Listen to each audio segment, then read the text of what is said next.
if we decide to try a certain kind of tax. Congressman Pence went on the record.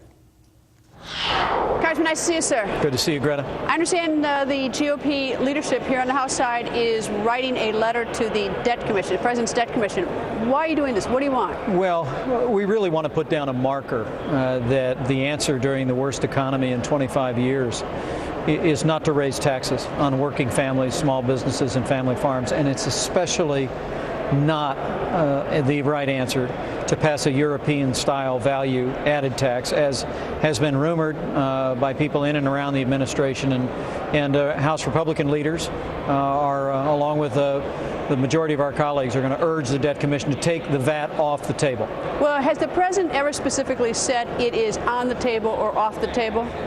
Well, he hasn't specifically said either one. We've heard very influential economic voices in and around the administration talking about the fact that everything is on the table. I think even Paul Volcker said something. Debt Commission. Well, Paul Volcker specifically referred to a value-added tax, and we just really believe, with the disappointing numbers last Friday, despite some additional job growth in the economy, we saw unemployment rise from 9.7% to 9.9%, that this is a time when the administration, and specifically this debt commission, ought to make it clear to the American people and clear to the wider world that the VAT has no place in America's budgetary future. Well, it's abundantly clear. To me, it's no secret that we have a huge economic problem in this country. We need cash. The government needs cash. Now, the value-added tax, I understand, was at least part of the what's going on in Greece. Greece has had a value-added tax in an effort to solve their economic problems, and it's been at least catastrophic. Are they pulling back on it in Europe? Well, we'll see. I mean, the approach that this administration and the European Union is taking is the same flawed approach we took to our Wall Street crisis a year and a half ago. It's more borrowing, more spending, more bailouts. But when you look at the role of the VAT, during the years that Greece saw an extraordinary explosion in their domestic spending and their debt to the size of their economy, they had a 19% value-added tax in place. Most of the countries in Europe that are facing a fiscal budgetary crisis today have a value-added tax at the center. And it's easy to understand why it becomes a problem. The value-added tax is, in a very real sense, a hidden tax. It taxes along the way the transaction of goods, even in the midst of the manufacturing process. And so for many companies, or countries rather, they can start with a fairly low value-added tax and then raise it without much public scrutiny, and then it tends to just simply feed the beast of more government and more spending. We really believe a value-added tax in Europe was a major contributing factor to the fiscal crisis in Greece and Spain, in other countries, and we simply need to take it off the table here in the United States. Well, I suppose that someone would be more inclined to look at it with favor if any of the economies that have the value-added tax were thriving. Although, of course, even we don't have the value-added tax and we're having problems. But let me go to Greece specifically. Yeah. The European Union's bailing out Greece. Do we have, and the IMF, do we have to pick up any of that freight, American taxpayers? We really do. The American people deserve to know that the deal that was cut to bail out Greece includes between $6 and $8 billion in American taxpayer loan guarantees.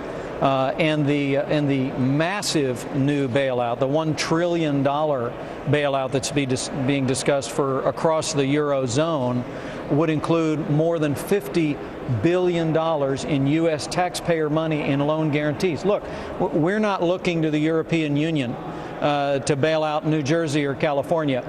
The European Union should not be looking to the taxpayers of the United States of America to provide the loan guarantees to bail out Greece or Portugal or Spain or any other country. All right, another flip topic. You have been critical of the President's nominee for the United States Supreme Court, comparing her to Harriet Miers. Why?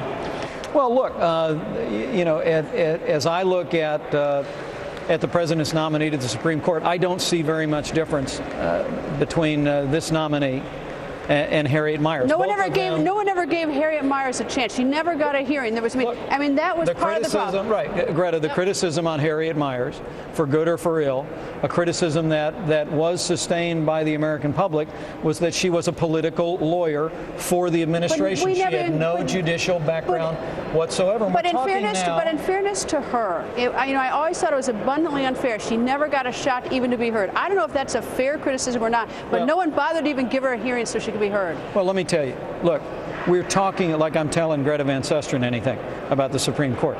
We're talking about lifetime appointments.